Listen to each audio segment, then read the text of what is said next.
niatkan bahwa ketika kita ingin memiliki sesuatu, sadari bahwa itu punya Tuhan. Jadi ketika Tuhan mau ngambil kapanpun, kita harus ikhlas. Kita ingin memilikinya, cintai dia karena Tuhan. Jangan cintai dia karena dia.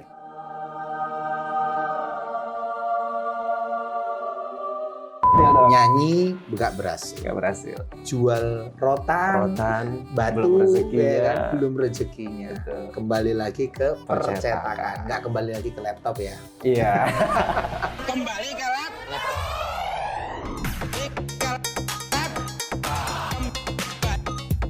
Tidak perlu cerdas, tapi yang penting adalah berani. Berani itu nomor satu. Berani itu nomor satu. Itu yang membuat kamu berani mendekati mantan yang lalu ya. Iya. Bridging-nya mantap sekali ya. Papa saya gini, karena saya tinggal di Jakarta, papa bilang gini, Reza, wah anakmu wedok kabeh. Mending duwe ngurusin anak wedus timbang ngurusin anak wedok. Katanya. Lebih Wedus itu baik cowok. ngurusin wedus itu kambing. Hah? Jadi papa saya itu bilang gitu, lebih baik ngurus anak kambing daripada ngurus anak perempuan. Maaf ya buat para wanita. Kenapa? Halo sahabat-sahabat sehat, selamat datang di OKB, obrolan kesehatan berisi. Bersama saya Darmawan dan juga kali ini adalah edisi yang sangat spesial. Tentu ini khususnya buat para netizen-netizen wanita nih. Oh, tamu yang sudah saya undang datang di podcastan kita kali ini adalah seorang tokoh muda yang punya latar belakangnya kalau dibilang langsung sukses saya yakin nggak seperti itu loh. Tapi ternyata hari ini beliau menduduki posisi yang boleh dikatakan bisa menjadi influencer bagi kaum muda dimanapun. Nah nanti kita akan banyak ngobrol dengan beliau. Tapi jangan lupa saya mau ingatkan buat sahabat sehat untuk selalu ikutin OKB. Maka dari itu selalu ya subscribe, terus kemudian share, like, dan kirim komen-komen yang menarik. Karena ingat, tiap komen yang menarik selalu ada hadiah-hadiah menarik yang akan kita bagikan buat Anda semua. Nah, dan jangan lupa tekan tombol loncengnya. Nah, yuk kita lihat siapa tokoh atau sosok yang sudah hadir di depan saya. Halo, Mas Reza. Halo Dokter Darmawan. Aduh. Apa kabar, sehat? Sehat, alhamdulillah. Mas Reza sehat? Sehat. Sehat ya, Sehat. kelihatan banget. Seger Walaupun ya. sudah sama mantan yang lalu. Tetap segar dong. Tetap segar, harus Karena lokasi syuting ternyata dekat. Iya ya. Iya. Ini nggak jauh-jauh dari Sangat rumahnya tidak ya. jauh, sangat Waduh, tidak jauh. ngesot dan nyampe ini ya. Maksud nyampe. Iya kan. Bangun tidur nggak perlu pagi-pagi. Ya Yes. kan? Pas lihat maps, wah dekat sekali. Dekat sekali. Siang-siangin dikit aja. Nah, kalau di OKB ini kan Mas Reza kita itu kan ngobrolin tentang kesehatan. Kesehatan. Kesehatan jiwa anak muda sebetulnya. Wow. Oh, jiwa ya? Jiwa dong, Oh. jiwa karena kalau kita perhatikan banyak pemuda zaman sekarang, artinya anak-anak muda zaman sekarang itu seringkali mengalami masalah gangguan mental loh. Sering ya? Sepertinya ya? Sering. Sepertinya ya? Ya kan, buktinya apa? Buktinya ada istilah yang namanya baperan. Baperan. Dikit-dikit baper. Betul. Baru ada masalah perasaan. Ya kadang-kala WA nggak dibales baper. Langsung stres. Langsung stres. Betul. Nah, ini nih yang mau saya tanyain. Wow. Rahasianya nih. Rahasianya kenapa nanyanya ke saya ya? Karena terbukti ya. Sudah terbukti ya. Sudah terbukti. Sudah dengan mantan pun tapi tetap having fun. Having fun, betul lah. Tetap happy. Betul. Bahkan kalau melihat di postingan-postingan Mas Reza itu, Terlihatnya happy. oh, ups, wow. Wow, ada kata apa sebenarnya? terlihat happy. Terlihat Berarti kayak dipaksain gitu ya. Ada momen Oh, ada momen. dipaksa terlihat happy. Oke. Ada momen yang betul-betul happy. Betul-betul happy. Betul-betul sudah kembali happy. Sudah kembali happy. Ya, mudah-mudahan sekarang ya betul-betul happy lah ya. Insya Allah. Insya Allah. Tapi sebelum nih ya, ngomongin resepnya kenapa bisa move on. Kenapa kok bisa sampai di fase betul-betul happy. Betul-betul happy. Awal mula karir Mas Reza, mungkin sahabat-sahabat sehat di OKB ini kan juga penasaran. Mungkin banyak netizen melihat Mas Reza itu kan, wow, jujur ya, saya di sini tuh minder loh. Ya Kenapa kan? dok minder? Ya Oh, tampang jangan. udah beda jauh. Ini. Wah, Gak hanya cuma masalah umur kita berbeda. dokter ini 10 atau 15 tahun yang lalu justru dokter yang merajai semua Oh, gitu ya. wanita-wanita ini sepertinya. Tapi sekarang, wow, gitu kan. Nah, tapi gini loh, Mas Reza. Awal mula Mas Reza itu sebelum jadi influencer atau Oke. pengusaha seperti hari ini, dulunya itu pertama kali karirnya tuh. Dulu sebenarnya di tahun 2009 aku sudah pernah masuk ke dunia entertain lewat jalur musik waktu itu. Musik justru. Bisa nyanyi atau main musik? Iya, aku kebetulan nyanyi. Wow, Betul. boleh dong kasih sedikit suaranya. Barakallah. Oh. Lagi bulan puasa nyanyi religi. Oh gitu ya, religi. Dulu 2009 pernah di Musik. musik. Kemudian kayaknya kurang lebih sampai tahun 2014 di situ aktif di musik. Tapi kayaknya memang belum rezekinya. Akhirnya tarik mundur dari dunia musik. Akhirnya selesai kuliah aku kerja. Udah kayak ya udahlah meninggalkan dunia entertain, meninggalkan cita-cita di dunia musik. Akhirnya aku strict di kerjaan aku sama papaku karena aku membantu papa di wirausaha papaku di bidang percetakan. Itu 2014 sampai sekarang pun sebenarnya aku as a entrepreneur pun masih berjalan. Tapi kebetulan kan teman-teman semua kan tahu juga nih di tahun kemarin itu kan COVID melanda. Betul. Kita banyak WFH di rumah, banyak waktu banyak waktu tersedia ya. Dan akhirnya iseng main platform sosial media TikTok. Pertamanya dari situ. Wow. Iseng bikin awal-awal nggak viral. Mungkin sama seperti teman-teman yang lainnya. Setelah percobaan kesekian lah ya, ke puluhan, belasan ataupun puluhan, akhirnya ada satu konten yang viral. Seketika itu. Dan bikin lagi, loh kok terus naik sampai sekarang alhamdulillah. Wow. Dari platform sosial media membawaku ke titik seperti sekarang. Berarti intinya jangan pernah berhenti berkarya. Oh, itu rumus nomor 1. Ya kan? Jadi dari 2009 sekalipun pernah gagal. Pernah gagal. Dalam dunia entertain, gagal nyanyi. Betul. Ya kan, tampang sih nggak gagal. Suara enak loh. Ya kan, tapi Ya karena Allah. karyanya terus berlanjut, Ya, ya kan, dan sekarang pun juga banyak dikenal orang. iya betul. Dan sebelumnya tadi ada wirausaha. Wirausaha. Tetap dijalankan sampai sekarang sebagai entrepreneur. Pastinya kalau menjalani wirausaha, saya sendiri juga walaupun latar belakang dokter juga melakukan yang namanya wirausaha. Oke. Mungkin info juga buat teman-teman di sini bahwa tidak selamanya menjalankan wirausaha itu mulus ya Mas Reza. Betul banget. Ada nggak sih saat dimana menjalankan wirausaha itu yang membuat Mas Reza itu terpuruk atau waduh kok kayaknya stres berat lah. Oke, itu pernah aku ngalamin dan ini cerita belum pernah aku cerita dimanapun. Memang aku fokus untuk kerja setelah kuliah 2014. Tapi dok, di tahun 2012 sampai 2014, ketika aku kuliah, aku sudah membantu papaku di wirausaha. Tapi waktu itu belum di percetakan. Aku ekspor yang namanya rotan dan batu alam dari Cirebon.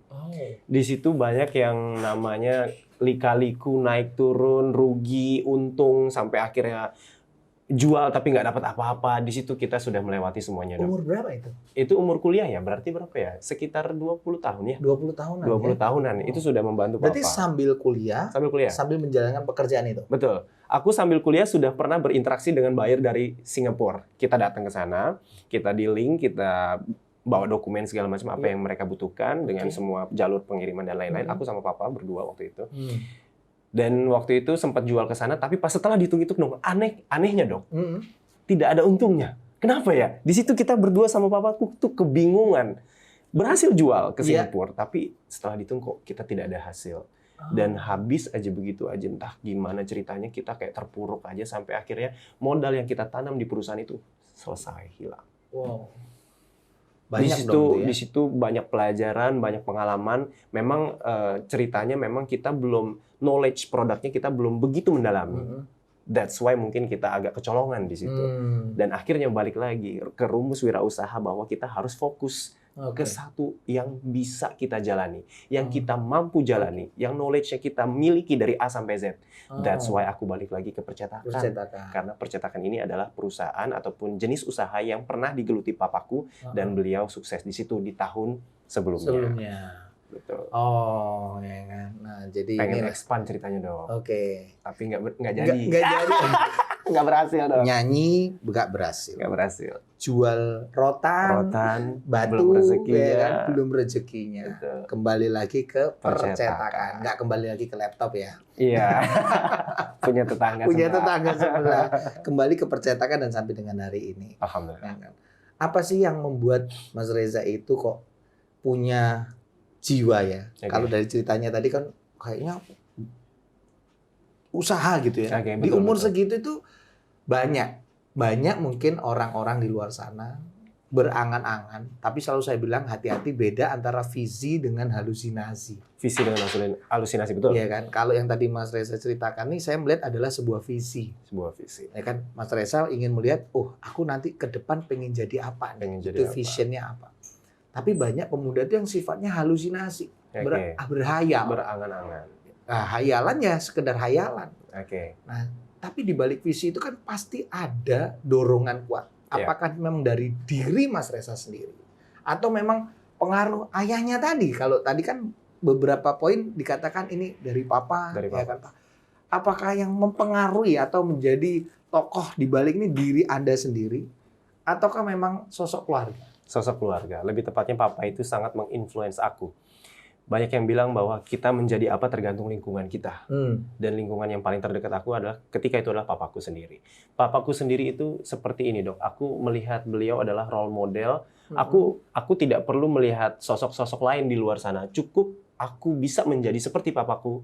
Aku sudah merasa goals aku tercapai. Karena aku melihat papaku adalah sosok yang sangat-sangat harus dicontoh dari segi apapun. Dan contoh yang lebih tepatnya adalah di segi wirausaha tadi. Wirausaha tadi. Seorang yang punya mental yang kuat, seorang yang punya keberanian yang kuat, seorang yang berani mengambil resiko tinggi, itulah papaku. Di situ aku sudah sangat-sangat didoktrin ya sama papa, diceritain bagaimana menjadi wirausaha yang baik dari kecil. Dari kecil. Bahkan dari SMA tuh aku sudah, wah gimana ya caranya menjual barang ini supaya aku punya untung. Supaya aku punya jajan Dari sendiri. SMA itu? Dari SMA sudah kepikir, tapi pelaksananya waktu aku kuliah. Dok. Aku kuliah tuh udah jualan pulsa, aku sudah jualan online baju-baju jersey waktu itu di kala itu. Aku juga udah jualan-jualan banyak fashion yang ada di Tanah Abang. Aku jual online lewat bukan sosial media waktu itu, lagi hitsnya BBM. Aku jual lewat situ aja. BlackBerry Messenger. Di situ aku alhamdulillah punya penghasilan sendiri dan itu semua berkat masukan dan input dan insight dari papaku. Oh, berarti memang ada pengaruh Banget. khususnya dari papa ya, Luar biasa. yang memberikan dorong sampai hari ini. Sampai hari ini. Oh. Ada satu quotes yang aku paling suka dari papaku adalah bagaimana how to be a entrepreneur yang baik. Ya. Tidak perlu cerdas, tapi yang penting adalah berani. Itu yang harus aku tanamkan dan itu bukan berlaku sebagai pengusaha aja, tapi kita menjalani kehidupan kita. Pertama yang penting adalah berani. Nggak perlu cerdas, yang penting berani. Berani dulu. Berani dulu. Cerdas juga perlu. Oh. Tapi setelah itu. Oke. Oke. Artinya prioritasnya kalau bicara urutan, berani dulu. Berani, Baru rajin, baru cerdas tadi. baru cerdas. Ya kan? Itu. Cerdas itu bahkan ada lagi tingkatannya lebih di atas dari pintar. Oh. Papaku sering bilang kayak gitu. Berani itu nomor satu. Berani itu nomor satu. Itu yang membuat kamu berani mendekati mantan yang lalu ya. Ya. Bridging-nya mantap sekali ya. Iya. Pantesan dokter bikin podcast ternyata ya. Di situ keahliannya. Loh ya kan itu ada modalnya, Benar, berani benar, loh. benar. Nggak Berani. semua laki-laki berani mendekati dia Betul. loh. Balik lagi kan akhirnya berani tadi. Berani ya kan. Berani. Banyak orang berhalusinasi. Aku seandainya deket sama si itu. Tapi nggak berani bergerak. Nggak berani bergerak. Kamu loh langsung Nah, betul. satset ya. Betul. Iya. Walaupun udahlah. Mantap. Walaupun pergerakannya juga jangan dipaksakan. Betul ya kan. Ya, belajar dari usaha kamu tadi. Ya. Ya kan. Ada tahap-tahap di mana ya memang belum rezekinya. Belum rezekinya. Ya, tapi hidup harus terus berlanjut kan. Baik, Mas Seperti itu, Go. ya kan. Anak ketujuh Anak ketujuh dari 8 bersaudara. dari 8. Oh, banyak ya saudara kamu. Rame ya. Apakah perlakuan Papa Reza sama dengan saudara-saudara? Sama ya. Sama, cuman mungkin passionnya agak beda-beda dikit. Oh. Ada yang dokter, ada yang ABC, banyak lah. Banyak. Cuman memang yang paling dekat dengan papa as a entrepreneurship Yes. itu aku. Karena Oke. memang mungkin papa melihat juga dari dulu jiwanya, oh ini si Reza ini bisa nih nerusin aku, bisa nih nerusin papa. Jadi aku agak lumayan digandeng dari dulu. Sama adik aku juga lumayan dia, jiwa wirausahanya lumayan dia. Oh. Mungkin dia akan mengikuti juga, tapi sekarang dia masih kuliah. Oh. Masih iya. kuliah. Wih. 8 bersaudara itu pernah ribut nggak? Pastilah. Pasti. Tapi kecil-kecil sih ya. Zaman-zaman kecil ya. Zaman gede mah enggak ya. Enggak ya, akur Alhamdulillah lah ya. enggak akur. Hebat Saling loh. support. Karena kalau kita jujur nih dalam dunia kesehatan nih, Reza, anak sekarang itu sebetulnya antar saudara itu lebih sering mengalami yang namanya keributan sebetulnya. Ya kan? Karena ini pesan juga buat sobat sehat ya, terus hati-hati terutama buat para orang tua. Ini positif sekali bahwa apa yang dilakukan oleh ayahnya Reza itu bagus. Iya. Mendidik anak itu memberikan suatu pemahaman sejak usia kecil pun sudah diberikan pemahaman. Sehingga hidupnya lurus gitu loh. Ya kan? Karena kalau tidak, ini jujur aja, saya punya anak itu 3, wanita semua. Wanita semua. Ya kan, perempuan semua. Ayah saya itu pernah bilang begini, saya asli keturunan Surabaya. Surabaya. Ya kan? Bapak saya, papa itu pernah bilang, waduh anakmu wedok kabeh. Apa itu wedok? Perempuan semua. Oh, perempuan Ya kan? semua. Kata papa saya gini, karena saya tinggal di Jakarta, papa bilang gini, Reza, wah anakmu wedok kabeh. Mending duwe ngurusin anak wedus timbang ngurusin anak wedok. Katanya. Lebih Wedus itu baik cowok. ngurusin wedus itu kambing. Hah? Jadi papa saya itu bilang gitu, lebih baik ngurus anak kambing daripada ngurus anak perempuan. Maaf ya buat para wanita. Kenapa ya? Maaf ya? Karena kata papa saya itu gini, kalau punya anak laki, ya kan, maaf kata itu, sak ndablek calanang, sing penting botolnya balik utuh. Katanya. Yang penting botolnya kembali utuh. Kembali utuh. Kasarnya itu begitu. Oke. Ya kan? Tapi kalau anak perempuan itu kita sebagai orang tua kalau nggak keras, nggak tegas mendidik sejak kecil itu bahaya. Bahaya. Apalagi saya tinggal di Jakarta. Oke. Tantangannya kan besar. Tinggi. Nah kalau kita sebagai orang tua tidak dari kecil memagari dengan hal yang positif, someday suatu saat ketika dewasa anak kita kenapa-kenapa kata ayah saya itu anak perempuan itu kalau perut udah melendung mau ditempeleng juga nggak kempes. Nggak kempes. Nah itu loh bahaya. Iya betul. Makanya saya setuju kalau tadi dikatakan bahwa lingkungan itu berpengaruh sekali. Iya. Dan Mas Reza pun juga mengatakan bisa sampai di titik hari ini juga peran dari papa itu tadi memberikan dorongan luar biasa. Ya kan? Nah, terus apa yang membuat kalau itu kan bicara jiwa usaha. Betul. Ya kan? Saat dengan si mantan tadi ini yang mau saya bahas. Oke. Oh ya. Terkait kesehatan tadi ya. Kesehatan tadi. Oke. Betul. Karena kan banyak anak zaman sekarang itu kalau ketika mental dalam perasaan. Oke. Dan terutama sekarang cowok loh. Cowok ya? Cowok. Bahkan cowok ya? itu sekarang itu yang kalau dulu kan cowok itu kan nggak baperan gitu. Oke. Ya kan? Cowok itu sekarang ngechat ceweknya nggak dibales. Cuman hitungan ya berapa menit aja nggak kebales aja udah mikirnya aneh-aneh. Iya. Ya kan? Bahkan aku pernah baca berita, ada tuh yang dia ditinggal sama mantan pacarnya sampai dia nyamperin ke Jakarta waktu itu. Dia dari Jawa apa dari mana gitu. Sampai di sini dia dicuekin, dicampakkan, terus dia pulang, terus akhirnya dia bunuh diri. Nah, betul. Reza. Lah, itu apa yang membuat kamu ini nggak gampang loh. Oke. Itu dambaan mungkin semua cowok. Pasti. Ingin miliki mantan kamu tadi. Maaf gitu ya. Memiliki wanita seutuhnya. Gitu kan ya. Betul. Lah kamu malah putus nih dengan mantan dan pasti berat dong. Healingnya. Itu berat. Betul. Ibaratnya luka. Itu kayak jatuhnya itu lecetnya banyak. Betul. Terus healing. Oke. Healingnya. Bagaimana? Itu siapa yang nyembuhin? Diri sendiri sih. Pasti. Yang Bukan jelas mama. Diri sendiri. Bukan. Kalau urusan percintaan bukan mama. Ada insight, ada nasihat-nasihat dari banyak orang, dari lingkungan juga. Tapi tetap yang paling mempengaruhi kesembuhan itu tetap dari diri sendiri. Itu yang paling bisa cepat.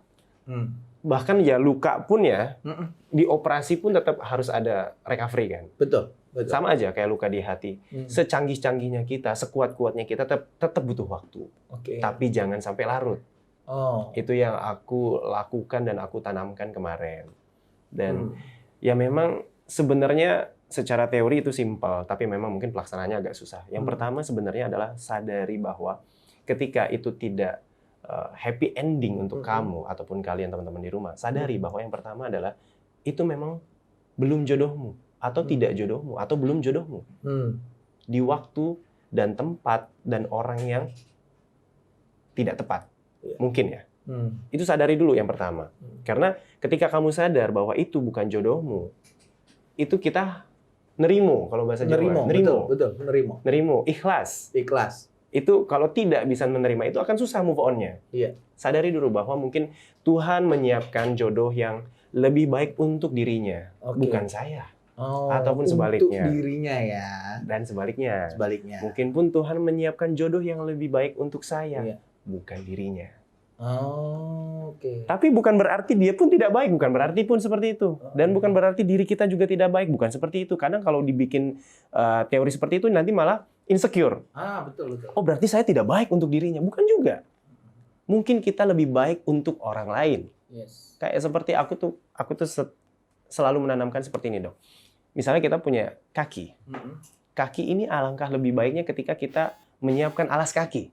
Betul. Tidak nyeker. Yes. Oke, disiapkan sepatu. Betul. Gitu kan. Tapi kalau kaki kita ukurannya 40, terus disiapkan sepatu ukurannya 44, apakah itu akan cocok? Oh, nggak nyaman. Nggak nyaman. Betul. Dibawa jalan nggak bisa tuh. Yes. Kakinya ngelangkah, sepatunya ketinggalan. Iya. Betul kan? Benar. Tapi kakinya juga bukan kaki yang aneh pun dengan ukuran 40, wajar. Dan sepatu pun memang wajar, ukuran 44 juga ada. Yes. Dan dia sepatunya juga bagus. Kaki kita juga tidak cacat. Tidak cacat. Tapi kita tidak berjodoh. Tapi kita tidak cocok. That's why kaki yang 40 butuh sepatu dengan ukuran 40. Begitupun sepatu yang ukuran 44 butuh kaki yang ukurannya 40. Oke. Di situ harus sadari bahwa ternyata kita belum berjodoh dengan dirinya. Itu yang pertama. Artinya sekarang sudah ketemu yang ukuran 40 dong. Belum tentu juga sih. Oh, belum. Masih dicari juga. Ada yang diskon nggak? Di situ berarti sih. juga belum ketemu. Belum, Dok. Ya kan? Ini belum ketemu itu karena memang healing, ya kan? Bicara healing. Iya, kalau healing sih udah. Healing udah lah ya? Sudah. Oh, artinya siapapun ukuran 40 kalau ketemu dicoba. Dicoba. Dipakai, dibawa lari. Dibawa lari. Kalau pas. Ya. Dibawa lari, dibawa main bola, dibawa main futsal, tendang-tendang kita, Iya. jalan-jalan lah pokoknya. Iya. Kenapa jadi sepatu ini jadi panjang ceritanya? Oh iya. Itu Itu. bagus sih, bagus banget Reza. Jadi ada sebuah pemahaman yang kamu tadi katakan itu bahwa ya namanya luka hati pasti ya luka. Betul. Dan nggak mungkin nggak ada luka. Nggak mungkin. Tetapi juga kita harus selalu ada insight atau positive thinking. Positive thinking. Bahwa positive thinking itu bukan justru menjustify atau menghakimi pihak Betul. lawan atau diri kita, Betul. tapi kita ambil positifnya. Positifnya. Dan itu yang membuat kamu bisa move on. Bisa dari move masalah on. Itu ya. Bisa move on. Wow. Dan satu lagi, niatkan bahwa ketika kita ingin memiliki sesuatu, sadari bahwa itu punya Tuhan. Jadi ketika Tuhan mau ngambil kapanpun, kita harus ikhlas. Kita ingin memilikinya, cintai dia karena Tuhan. Jangan cintai dia karena dia. Pasti memang cinta karena dia ya pasti juga ya. Iya. Cuman baluti dengan cinta dia karena Tuhan. Jadi ketika Tuhan ingin mengambilnya, silahkan. Bukan cuma untuk jodoh ya. Misalnya kita punya harta, Iya, misalnya kita punya handphone, terus tiba-tiba hilang. Udah, jangan sedih berkepanjangan, ya Allah nggak punya handphone, ya Allah kenapa harta saya sih yang diambil, kenapa nggak harta orang lain? Sadari memang Allah, kapanpun Allah ambil, ya udah. Tanamkan aja. Aku bangga banget loh hari ini ketemu Reza. Ya kan? Udah umurnya lebih muda, tapi semangatnya, usahanya Insyaallah. ngeri, ya kan? Ngeri itu luar biasa. Nggak semua anak muda itu bisa kuat dengan cobaan itu. Iya. Ya kan? Usaha ini belum berhasil, tidak menyerah, usaha ini lagi. Betul. Bahkan dalam hal perasaan, dalam hal yang namanya urusan percintaan pun juga. Itu yang tadi saya katakan, dambaan, ya kan? Mungkin banyak para laki menginginkan untuk bisa hubungan lebih panjang, tapi ya kamu bisa mengambil positifnya, ya memang itu belum jodohku. Dan yang terakhir tadi kamu mengatakan ya cintailah karena Tuhan. Betul. Ya kan? Ini ngomong soal cinta dan karena Tuhan ini ada hubungannya dengan Ustadz Maulana nggak nih? Ustadz Maulana. Loh iya dong. Iya. Karena lingkungan kan. Benar banget, lagi-lagi karena lingkungan. Apakah beliau juga banyak memberikan pengaruh Luar biasa. buat apa ya, experience religi atau Luar biasa. perkembangan kerohanian di dalam diri seorang Reza? Ya. Alhamdulillahnya kemarin ketika ada beberapa episode aku dipanggil ke TV Yes. untuk ke program religi tersebut, yang di program tersebut diisi oleh Ustadz Maulana, diisi oleh Ustadz Syam, dan beberapa host-host juga yang sangat-sangat religius. Walaupun tidak sering kita ketemu, tapi setiap ketemu banyak insight-insight dari mereka yang memperkuat aku juga, yang menyadari bahwa kayak hal-hal yang tadi aku sebutkan itu juga banyak banget nasihat-nasihat dan masukan dari beliau-beliau. Karena Ustadz Maulana luar biasa sih, aku menganggap seperti guru senior, tapi sangat-sangat mengayomi juniornya, bahkan sangat-sangat mengayomi orang yang baru dia kenal. Aku kan cuma kenal di situ aja. Iya. Di syuting, kenal, syuting bareng, tapi bisa sangat seakrab itu setelah syuting. Bahkan kemarin ada episode di YouTube aku ngajak beliau untuk ngobrol-ngobrol lagi di luar syuting TV. Aku mengontak beliau sangat excited. Yuk silahkan Ja, mampir aja ke sini kita ngobrol-ngobrol. Beliau sosok yang luar biasa sih. Panutan banget. Oh. Panutan banget. Itu yang juga akhirnya mendorong kamu juga. Tidak Betul. hanya sisi rohani, ya kan, tapi jiwa sosial Jiwa sosial muncul. Karena muncul. yang terakhir info nih, yang saya amatin, ini seorang Reza. Udah urusan wirausaha, udah pernah ngalamin, urusan percintaan sudah, secara ibadahnya luar biasa. Ini kok masuk dunia sosial bersedekah. Oh, yang kemarin. Ya kan? Oh iya. Itu apa ya? Kalau saya ini jangan semua job diambil dong. Iya benar. Sebenarnya itu simpel aja kok, kita main jempol-jempol aja udah tinggal terbangkan. Iya benar. Ya kan? Ini luar biasa loh. Alhamdulillah. Muda kepikiran sampai ke arah sana, gitu kan ya. Untuk ini juga contoh buat teman-teman atau sahabat-sahabat sehat ya, bahwa tidak ada waktu, tidak ada kata terlambat atau mungkin tidak ada kata terlalu muda untuk melakukan hal itu juga. Ya. Betul. Ya kan? Itu niat sendiri atau Niat ada sendiri. Niat sendiri. Karena dari dulu sih kebetulan aku kan dari SMA juga udah dapat lingkungan yang alhamdulillah baik juga, Dok. Waktu itu ada beberapa ilmu-ilmu dan pembelajaran religius yang aku dapatkan di saat SMA. Dan alhamdulillah kebawa sih sampai sekarang, bahwa ada quotes juga yang prinsip hidup juga buat aku ya. Ketika manusia yang baik adalah manusia yang bisa bermanfaat buat orang lain.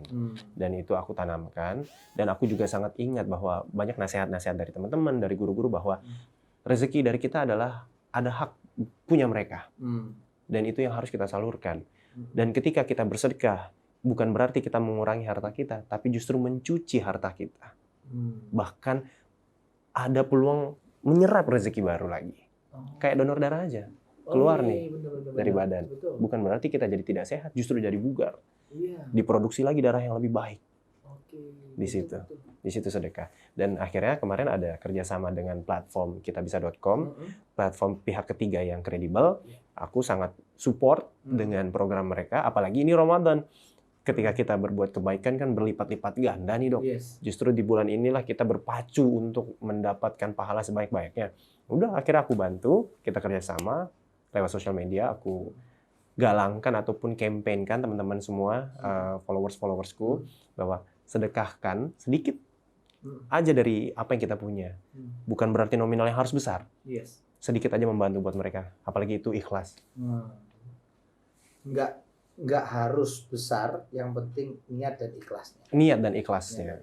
Nah, kalau ngomongin soal sedekah, menurut pandangan Reza sendiri, ya kan pasti banyak netizen dong. Betul. Yang juga mengatakan, ih sedekah aja diposting. Nah, betulan baru dapat ilmunya kemarin, Dok.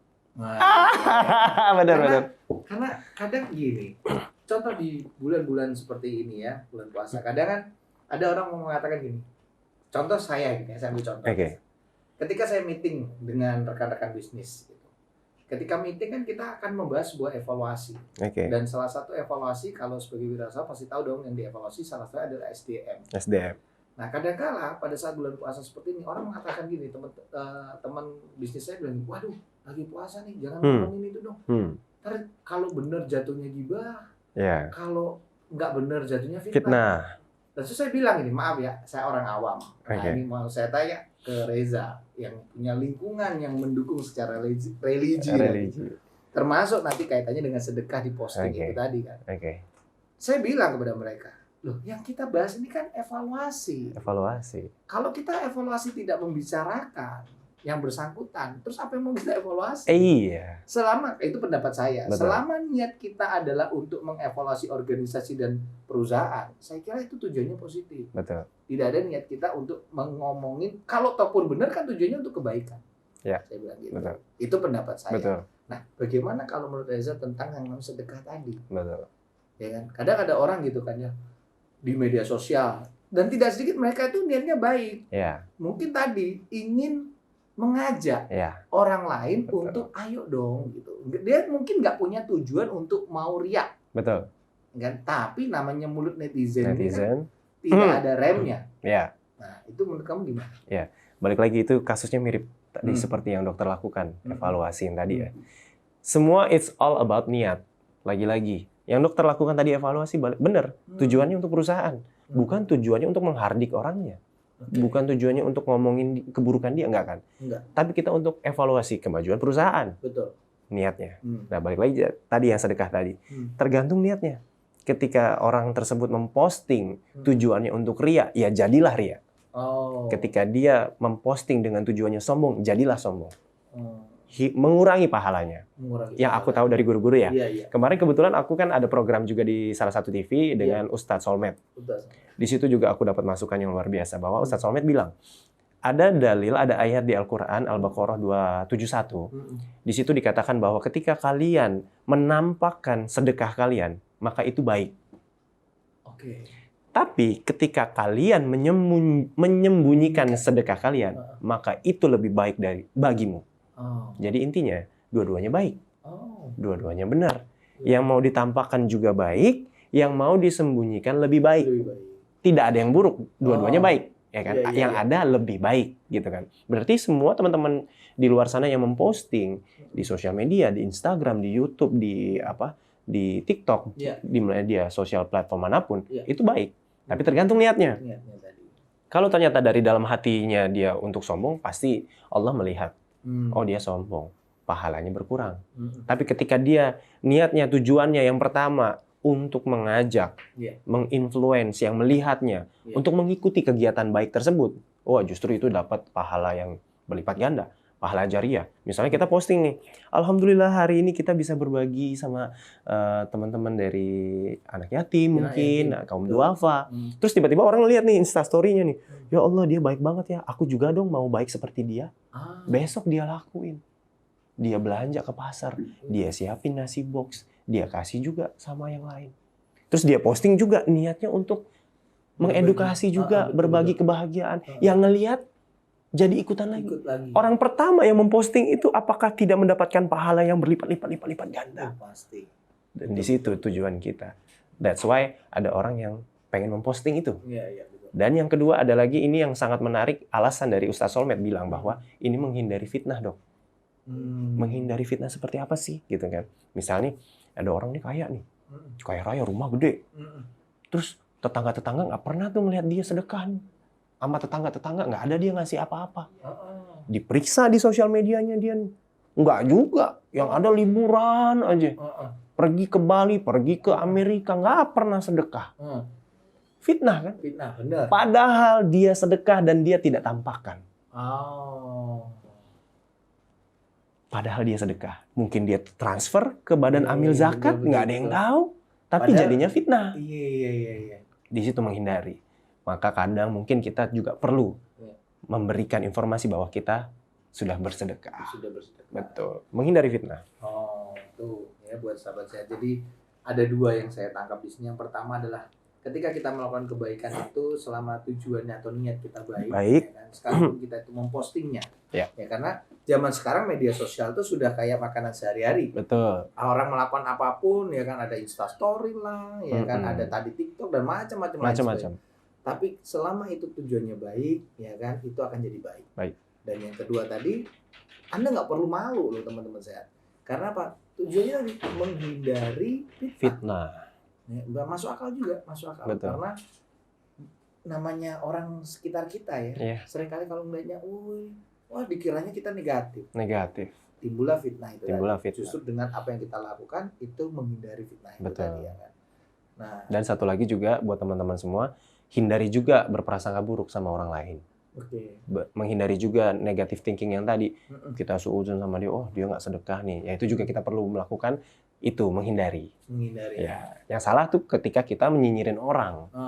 Dia nggak sedekah. Dia sedekah dipamerin, itu yang salah. Oke. Kalau sedekah berarti mau ditunjukkan boleh. Baik, nggak ditunjukkan lebih baik. Juga lebih baik. Nah, kalau COVID sendiri. Kenapa tuh COVID? Kenapa itu COVID? Ini kan udah mau 2 tahun dong. Iya, udah jalan kan? Nih, udah jalan tahun kedua nih. Nah, jalan tahun kedua. Betul.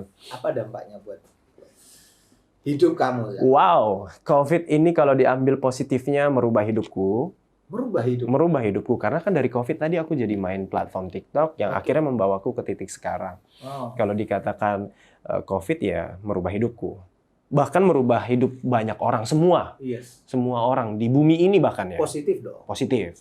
Tapi mungkin ada orang yang berdampak negatif juga ada. Yang paling penting adalah sekarang bagaimana kita beradaptasi dengan lingkungan baru. Betul. Dengan situasi yang baru. Pinter-pinter kita. Ketika orang tidak lagi bisa berjualan di pasar karena COVID, berjualanlah dengan online. Itulah beradaptasi. Begitupun juga banyak orang yang terhambat dengan kegiatan mereka yang biasa dia lakukan ketika COVID, adaptasi dengan metode baru. Disitulah challenge-nya kita dan semua orang yang lainnya. Jangan beranggapan, gara-gara COVID, jadi hidup gue jadi buruk nih, gue jadi nggak punya penghasilan. Banyak orang juga sama merasakan seperti itu. Sekarang adalah kita berlomba beradaptasi dengan baik dengan si COVID tersebut. Dan mudah-mudahan ya, dengan adanya vaksin ini ya dok ya, di seluruh dunia dan juga khususnya di Indonesia juga ya, membawa dampak yang baik, benar-benar bisa merubah lagi hidup kita menjadi apa yang kita lakukan dulu, sekolah bisa offline lagi, kerja tatap muka lagi, kerja juga bisa offline lagi, dan dunia hiburan juga. Kan ini kan ceritanya kan konser, dunia-dunia hiburan di luar sana kan dibatasi. Betul. Jadi hampa ya hidupnya. Tapi lucunya ya, ada yang dibatasin, tapi ada yang tidak dibatasin, gitu, ya kan? Contohnya kalau ngomongin yang namanya ritual di Indonesia kalau sudah Lebaran. Mudik. Lebaran, mudik. Dibatasin. Malah nggak boleh. Setuju nggak? Kalau dibilang tidak setuju, aku bilang tidak setuju. Aku tidak setujunya karena gini, mungkin pendapatku ya. Iya, nggak apa-apa, bebas. Pemerintah dan semua orang yang memangku jabatan yang punya kebijakan ini, mungkin harusnya bisa mencari kebijakan yang lebih solutif. Karena kalau langsung melarang, menurutku itu tidak solutif. Seperti ya udah, apakah tidak ada jalan lain yang bisa mengakomodir mereka untuk mudik, tapi tetap menjaga protokol kesehatan dan semua yang berisiko itu. Kan ini kan ceritanya kan nggak boleh mudik karena supaya COVID tidak berpindah tempat nih ceritanya, simpelnya. Betul. Ya kan? Betul. Tapi apakah tidak ada jalan lain untuk bisa meminimalisir itu? Kan untuk perjalanan dinas pun boleh. Iya, betul. Mall dibuka boleh. Rame. Restoran dine-in udah boleh. Sama aja nggak sih? Tanah Abang juga seperti konser, tapi konser nggak boleh. Betul. Ramenya sama, jumlahnya sama, desek-desekannya sama, jaraknya sama, peluang menularkan COVID-nya sama. Lebih besar malah. Tapi mudik ini adalah ritual yang mayoritas, yang harusnya kita lebih bisa pikirkan konsentrasi kita di situ. Mungkin ada solusi lain. Aku kepikiran seperti itu aja. Mungkin misalnya, ya solusi-solusi bercandanya aku, contohnya misalnya kan dia kan ada moving dari titik A ke titik B. Menghindari supaya COVID tidak tertular dari titik A ke titik B. Apakah ada cara? Contoh misalnya, pastikan diri dia sehat. Itu yang penting. Betul. Ketika sehat, dia boleh melakukan apa aja.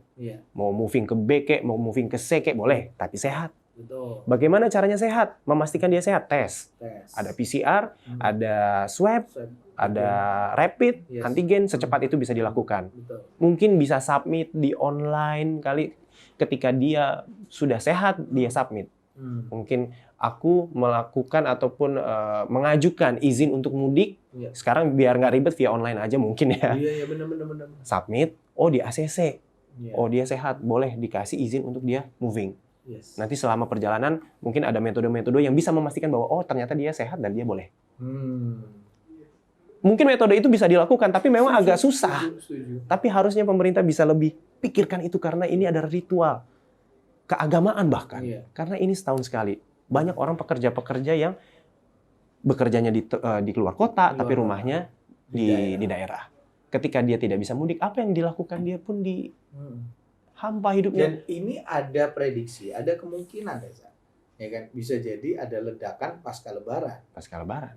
Ya kan? Soalnya wisata kan katanya juga boleh. Iya. Apa bedanya? Artinya walaupun saat Lebaran dilarang mudik, ya kan, tetapi nanti pasca Lebaran orang juga akan berbondong-bondong juga. Iya. Saya lebih setuju tadi yang Reza usulkan ya. Mungkin ini saran buat pemerintah kita agar memikirkan cara yang lebih solutif. Betul. Solutif. Karena kalau dalam dunia kedokteran, kalau saya sering kali ngobrol dengan teman-teman, apa yang dilakukan sekarang itu adalah seperti kalau dunia kedokteran itu adalah kemoterapi. Ibaratnya orang udah kena kanker, udah dikasih kemo aja dibom. Jadi sel-sel tubuh yang lainnya ikut mati. Rambutnya rontok semuanya ini, ya kan. Dan orang kena kanker tuh seolah-olah you nggak boleh makan ini, ya kan, minum ini nggak boleh. Bener-bener bukan dibatasin, bukan dikurangin, tetapi di stop, dihadang. Apakah itu memperpanjang lifespan penderita kanker? Belum enggak, tentu. Memperpendek malahan. Ya kan, makanya banyak orang kalau kena kanker kan gini, aduh, mendingan gua nggak diobatin. Waktu gua nggak tahu, nggak gundul gua. Ya kan, setelah gua tahu kok makin gini 3 tahun meninggal gua. Iya. Ya, Stres. Ya kan, nah itu justru berbahaya. Mungkin lebih tepatnya adalah screeningnya. Ya Kan ada langkah-langkah bagaimana metode-metode ya, tertentu. Metode-metode dan bisa dikorelasikan, diadaptasikan dengan metode-metode secara online tadi. Iya. Berbasis online supaya masyarakat bisa melakukan secara mandiri kan. Betul. Nah, itu tuh bagus banget. Ya, karena kita kan zamannya udah digital, teknologi sudah semakin canggih. Ketika mungkin pemerintah niat untuk mencari solusi yang baik, mungkin itu bisa ada jalannya. Yang penting tadi kan kasusnya adalah poinnya adalah jangan sampai COVID ini berpindah tempat. Betul. Itu aja. Dan itu bagaimana caranya? Itu aja. Karena mungkin ini udah tahun kedua juga ya. Kalau tahun pertama mungkin kita pasti akan mensupport sangat ya dengan COVID ini. Karena ini udah tahun kedua. Orang-orang juga sudah mulai jenuh dengan masalahnya gini, kalau kita kompak oke, mudik nggak boleh, tapi semuanya juga nggak boleh. Misalnya nih, mall juga ditutup, semua ditutup, apapun, dine in nggak boleh lagi seperti dulu. Kompak kita, yuk setuju, aku juga setuju begitu. Kompak kita benar-benar, ya aku menjalankan A, semua menjalankan A, supaya hasilnya juga benar-benar efektif gitu. Betul. Tapi ketika ini iya, tapi ini enggak. Betul. Kan jadinya ada stigma, ya apakah ini menghilangkan vibes Ramadan kita, menghilangkan vibes Lebaran kita, itu jadinya banyak negatif thinking yang terbersit di luar sana. Betul. Tapi terlepas dari itu semua, ya kan, kita doakan yang terbaik. Terbaik pasti. Walaupun mungkin saat ini pemerintah memberikan larangan mudik, betul. Ya kan, tapi kita juga bisa melakukan hal-hal yang bisa positif, ya kan, walaupun tidak bisa ketemu tatap muka dengan keluarga yang ada di daerah, ya kan, tetapi doanya tetap nyampe. Iya. Kan, banyak media-media juga yang bisa kita manfaatkan. Yes. Aku cuma kepikiran ini sih, Dok. Misalnya kita punya rumah, seperti aku nih misalnya, aku yang tinggal di Jakarta, punya kampung di Sumatera. Aku nggak masalah sih nggak mudik. Tapi memang ada contoh kayak pekerja tukangku ini yang relate aja ya. Aku kebetulan kan lagi renov rumah. Teman-teman, rumahnya memang di daerah. Dia nggak punya rumah di Jakarta. Ketika nggak boleh mudik, mau ngapain dia di sini? Gitu aja. Itu aja sih. Prinsipnya kita sebagai warga negara yang baik pasti akan menjalankan semua kebijakan dan peraturan yang ada. Cuman ketika kita menjadi warga negara yang baik juga kritisi apa yang dilakukan pemerintah supaya ini berjalan lebih baik lagi. Waduh, ini udah muda, wirausaha, hatinya baik, Insya Allah, ibadahnya baik. Amin. Kayaknya nanti ada kandidat nomor sekian ini. Ya, apa kan? itu? Kandidat apa itu, Dok? Nyalon. Ya, nyalon. Nyalon jadi suami orang dulu, Dok. Oh, iya. Sekarang banyak loh, ya kan, dari influencer ujung-ujungnya akhirnya nyalon. Benar. Ya, kan? Belum terfikir tapi mungkin. Mungkin. Belum terfikir. Saya doakan yang terbaik lah. Amin. Reza, Dokter terima juga. kasih. Ya kan, banyak hal yang baik positif yang bisa kita ambil hari ini. Insya Allah. Dan semoga bisa memberikan suatu inspirasi yang positif buat sahabat-sahabat sehat di OKB. Ya, ada banyak poin bahwa kalau yang saya dapatkan ini dari Reza hari ini adalah satu, sebagai anak muda itu tidak boleh takut, Nggak boleh takut. harus berani, Berani. ya kan. Tetapi jangan lupa keberanian itu juga harus dilanjutkan dengan yang namanya kecerdasan. Karena kalau keberanian tanpa adanya kecerdasan, ya kan, karena ya bahaya, bisa berujung pada hal-hal yang nggak diinginkan. Betul. Gitu kan ya. Dan Itu yang membuat Reza sampai hari ini terus nggak pernah takut untuk mencoba melakukan hal baru. Bahkan di tengah-tengah krisis, orang banyak mengatakan pandemi ini membuat orang banyak yang mengalami kejatuhan. Tetapi Reza bisa mengambil satu hal yang positif justru di tengah pandemi tadi dikatakan ini adalah hal yang positif buat saya. Dan sekarang bisa saya sampai menjadi influencer ini juga justru gara-gara pandemi. Betul. Ya kan? Semoga sukses selalu buat Reza. Sama-sama Ya dokter. kan? Sehat selalu. Sukses juga, Dan sehat juga. nanti masih ada episode kedua. Episode 2. Nah, Ngobrol lagi kita. Ngobrol lagi. Ya kan? Siap. Nah, buat teman-teman atau sobat sehat penasaran ya di episode selanjutnya saya dengan Reza akan bahas apa. Makanya supaya nggak ketinggalan informasi seputar kesehatan di OKB selalu subscribe, like, share, dan kasih komen yang menarik. Dan jangan lupa pencet tombol loncengnya. Saya Darmawan pamit, saksikan terus OKB, obrolan kesehatan berisi. Berisi. Thank you dok. Sama-sama. Reza.